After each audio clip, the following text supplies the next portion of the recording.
Before we start, I'm streaming tonight at 9 PM GMT, no, 8:30 PM GMT, my apologies there, on the Omegon Plays channel, some Euro Truck Simulator 2. Also, there is a new video on Moistski Live concerning Leo Varadkar, the Taoiseach of Ireland, losing pretty spectacularly in his recent, rather risky general election. Both videos, well, video and a potential stream, soon to be stream, I'm getting very tongue-tied, I don't know why, linked below. So today I want to cover two subjects. I was considering making an early exhibition of stupid people just for this, but I figured, no, that's a Thursday video, and it can wait till Thursday because I've already got the sources for Thursday's video. The first is the outcry, the absolute offence taken, courtesy of Australia's News.com and a Sky News interview with a mother who has sparked a bit of a divide amongst parents because she likes to be a housewife, which has led to many to claim that she lives a 50s lifestyle because she went into a Mums Who Cook, Clean and Organise Facebook group and shared what she usually does. This on the screen now is what she usually does. I always make sure I don't go to bed until everyone's lunches are packed. Their clothes are set out for the next day, including my husband's, and the house is clean. Dishwasher is on, and loading of washing is on. Sometimes it means I get to bed at 9, sometimes that means I get to bed at midnight. But I always get up early, 4:30 with husband to make his breakfast and coffee, to make time for me, have a hot coffee, and do my hair, get a little peace and quiet meditation exercise in, and do my face for the day. You spell exercise wrong and your grammar is atrocious. Happy mum equals happy household. Do it even when you feel like not doing it because you'll be happy for it the next day. This is the mother in question, Brooke Smith, and she has gotten a considerable amount of backlash and support. So let's address the backlash. The backlash seems to centre around the fact that she is a housewife, and that be bad because, like drugs, okay? With this particular mother, there are a number of things that are raised within the very Facebook post that I think we should talk about. The sign of a good parent, to know that all the children's lunches are packed when their clothes are set out for the next day.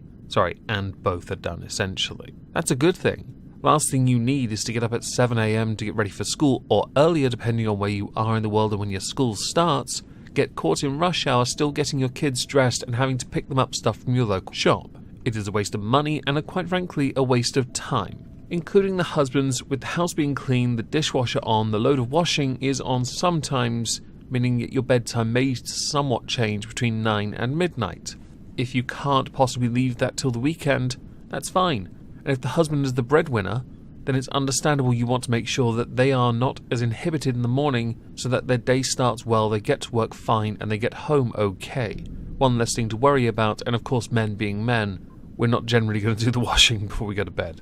And having a relationship where you both care for each other, with one going out to provide for the family and the other making sure that as much of the load at the house is reduced, is a good thing. The whole point of feminism, the one major point about it, was down to choice. The choice to decide the future that they wanted.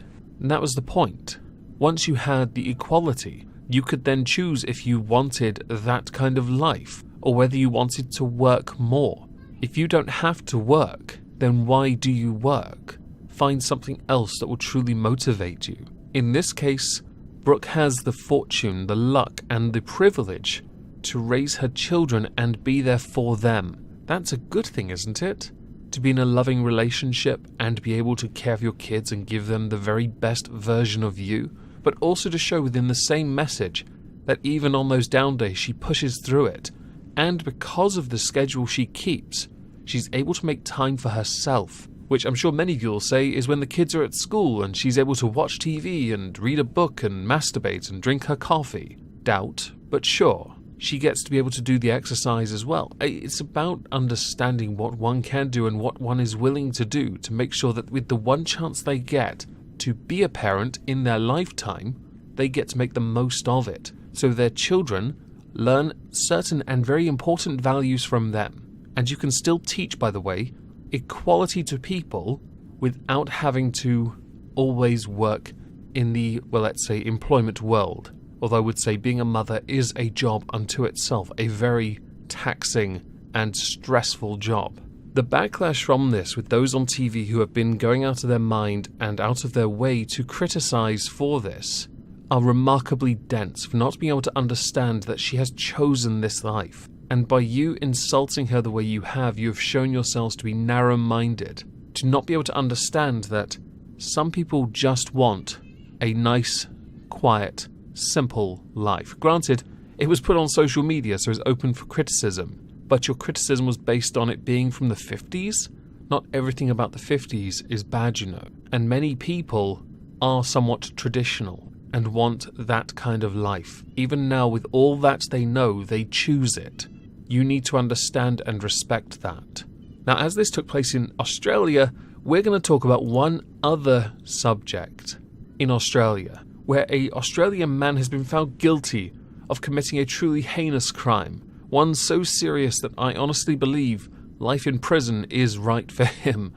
Oh boy. The man pled guilty to a charge that I think absolutely sickens me. I'm worried that the horse he rode may have cancer from the phone waves and probably from the man trying to connect his USB charger in the horse's ear. I'm kidding, he didn't do that. I don't know if he actually did or not, but he didn't do it, okay? The man has been charged for talking on a handheld cell phone while riding a horse.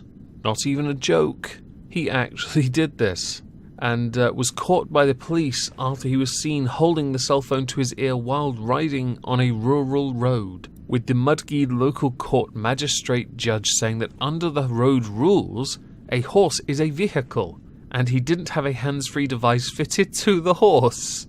Oh, I've had someone charged with being drunk on a horse before, but just one. The defense lawyer is saying that the client pled guilty because he conceded that the horse was in fact in motion, and that this entire case was trivial in the extreme, because in the area where the horse was ridden, it is a very rural area, and animals are a form of transport. The man has since been told that if he can stay out of trouble for 3 months, so not stick the USB charger up the horse's rectum, his record will be expunged and he won't face the death penalty. I think, quite frankly, for your heinous crime, you should be sent to hell. Not real, I know, but let's just pretend it does for a second, humour me. And you should be stood next to Adolf Hitler in a French-made outfit having a pineapple shoved up your bottom. It is all you deserve for what you have done, you absolute monster. I can't take this seriously. The moment I read this article, the first word in my head was, what? But that's just me. With both these stories, I'm interested to know what you think, especially with the mother. It's one of those things where it is a choice, and it is one I can respect because she made it freely, because she has the rights and made that decision regardless. And many that don't seem to understand seem to be under this delusion that it is possible to do that and also have a job, or have the man give up his hours which he doesn't have to do in the first place, so she can also work so parents are in it half the time. The balance is needed, and some people prefer it the simpler way. So please do let me know what you think about both in the comments down below. So I hope you'll have a fantastic Tuesday, and thank you all for listening.